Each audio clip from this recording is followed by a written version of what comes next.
When it comes to accumulating wealth, there is one important key factor in everybody's journey, and that is not how much money you have to start or how lucky you get with the stocks, but rather your budget.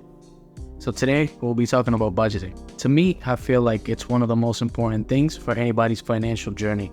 No matter how much money you make, you need a financial roadmap in order to fulfill your goals. Otherwise, you will be spending money and losing track of your money.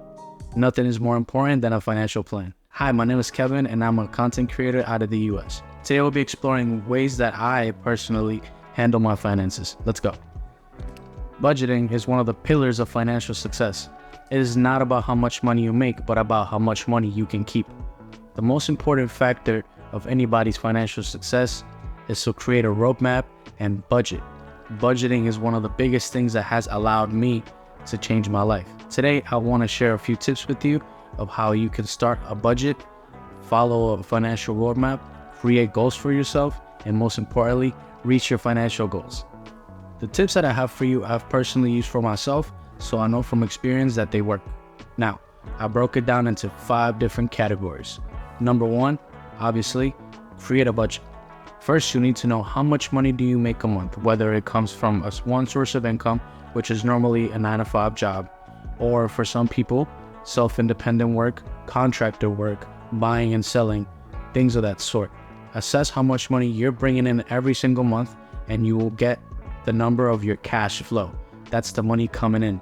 Now, your expenses is the money coming out. That includes utilities, living expenses such as rent or mortgage if you have one, as well as any kind of credit card debt, any kind of personal loans you may have, a car loan, things of the sort. After you add everything out, don't forget your subscriptions. Yes, I'm talking about Netflix, I'm talking about Hulu, I'm talking about Disney Plus, I'm talking about all these things that we have, Apple Music, Spotify, all these things. You have to add them up into your expense column, and then you'll get a real number of how much money you need every single month to pay every single one of the things that you have. Second thing to do with budgeting is obviously setting goals. That was the hardest part for me, in my opinion, because for a long time I thought I just want to be rich, but I did not know how to get there. The most important thing you can do is create a financial roadmap for yourself. Everybody has different goals, whether it's buying a car, whether it's buying a house, whether it's investing into real estate. Everybody has a different life, different aspirations and goals, and a different vision of what they exceed their luxury lifestyle to be, or their dream life, if you will. So take that into account when creating your financial goals and have a clear picture of what you are saving money for. Now remember, whatever your goals may be, make sure they are smart, they're specific, measurable, achievable, relevant, and most importantly, time-bound. Step 3, now it's time to create our plan. Remember, everybody's plan is different. Be sure to always set aside some money for saving and investing. That's how you will grow your money. And the other part will go into your expenses, including housing, food, transportation, subscriptions, etc. Can't forget utilities, right? Even though some of these are variable expenses and they will vary from month to month, like the light bill and things of the sort, you want to make sure you're tracking every single dollar coming in and out of your pocket. That way you'll relieve your financial burden and you'll always be able to track your own expenses. Now, the way I created my plan is pretty simple, and I'll break it down for you. 1, I break my income into 3 different sections. 1 for discretionary spending that you want to enjoy. You'll go out to eat, you'll plan a vacation, things of the sort. Your second will be savings and investing. And lastly, your expenses. Now, you must be wondering, why did I say my expenses first? Well, because after reading Rich Dad and Poor Dad at a young age, the first thing that struck out to me from that book was to pay yourself first. Between you and debt collectors will always scream louder, meaning that when you owe them money, they will come for you to get that money back. But when it comes to you, you never really yell at yourself or hold yourself accountable to keep investing and saving money for your financial future.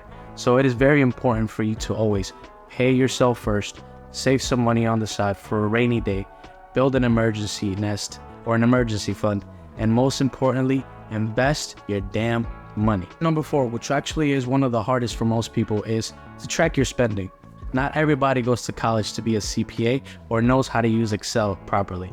So let me tell you something. The easiest way to track your spending is every time you swipe your card, every time you use some cash.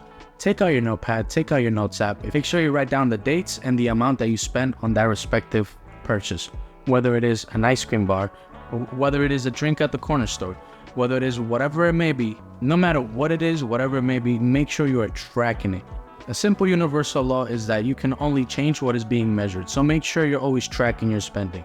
Normally what I use is a notes taking app, and then I write down the amount of money that I spent on what and the dates. That way, at the end of the week, I can add everything up and I can put it into categories, and I can always keep myself accountable and measure if I'm really spending a lot of money in, for example, going out to eat, or a lot of money on gas. These things in the long run are very important because they'll teach you and show you where you can cut down a bit and make some more money, or save some more money so you can go invest, you can go save, do some discretionary spending or shopping.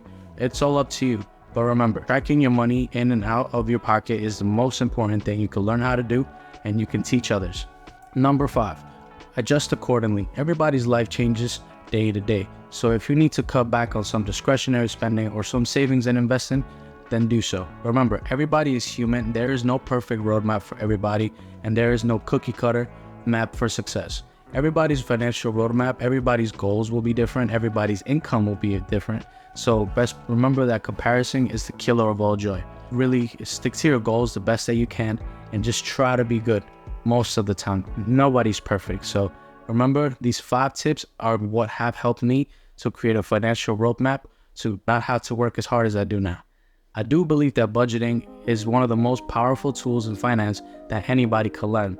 Once you learn how to control your money and control your spending, you won't worry about how much you can make, but rather how much you can keep. With that said, thank you so much for watching, guys. If you liked today's video, let me know down in the comments what you'd like to see next. I'm definitely excited for the next couple of months. I want to create a new series. Let me know what you guys want to see next. And as always, thank you so much for watching. Peace.